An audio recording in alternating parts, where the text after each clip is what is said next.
Hello guys, അപ്പോഴേ ഇന്ന് നമുക്കൊരു മേക്ക് ഓവർ ഉണ്ടായിരുന്നു. കസിൻ്റെ വെഡ്ഡിങ്ങാണ്, അവരുടെ തന്നെയാണ് മേക്ക് ഓവർ. അപ്പോൾ ഇത് തലേന്നത്തെ കോസ്റ്റ്യൂമും കാര്യങ്ങളൊക്കെയാണ് കേട്ടോ.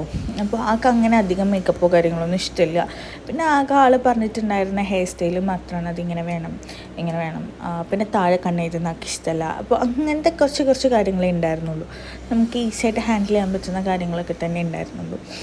അപ്പോൾ അടിപൊളിയായിട്ട് നമുക്ക് ചെയ്ത് കൊടുക്കാൻ പറ്റും. നമ്മളോട് നല്ല കമ്പനി ആയിട്ട്. ആൾക്ക് മലയാളം അറിയില്ല, കന്നഡ, ഇംഗ്ലീഷ് അങ്ങനത്തെ കുറച്ച് ലാംഗ്വേജസൊക്കെ അറിയുള്ളൂ.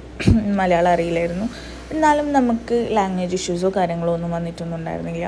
നല്ല അടിപൊളിയായിട്ട് മേക്കപ്പ് ചെയ്ത് കൊടുക്കാനും പിന്നെ ആൾ ഉദ്ദേശിച്ച ഹെയർ സ്റ്റൈൽ ചെയ്ത് കൊടുക്കാനും പറ്റിയിട്ടുണ്ടായിരുന്നു കേട്ടോ. അപ്പോൾ ഇനിയിപ്പോൾ ഞാൻ അങ്ങനെ അമ്മേൻ്റെ കൂടെ മേക്ക് ഓവറിൻ്റെ മേക്കപ്പിനൊന്നും പോകാൻ ചാൻസ് ഇല്ല. പഠിക്കാനും ബാക്കി കാര്യങ്ങളൊക്കെ ചെയ്യാനുള്ളതുകൊണ്ട് ഇപ്പോൾ അവർ തന്നെയായിരിക്കും പോകുന്നത്. അപ്പം മാക്സിമം കിട്ടുന്ന ടൈം പോവുക അത്രേ ഉണ്ടായിരുന്നുള്ളൂ കേട്ടോ എനിക്ക്. ആൻഡ് അടിപൊളിയായിട്ട് ഹെയറൊക്കെ ചെയ്തു. ആൾക്ക് ഭയങ്കര ഇഷ്ടമായി. ഇതാണ് യെല്ലോ സാരി വിത്ത് ഗ്രീൻ ബ്ലൗസ്. ഇനി ബാക്കിയുള്ള 3-4 ഔട്ട്ഫിറ്റ് വഴി വരുന്നുണ്ട്. അപ്പോൾ ഓക്കെ, ബൈ.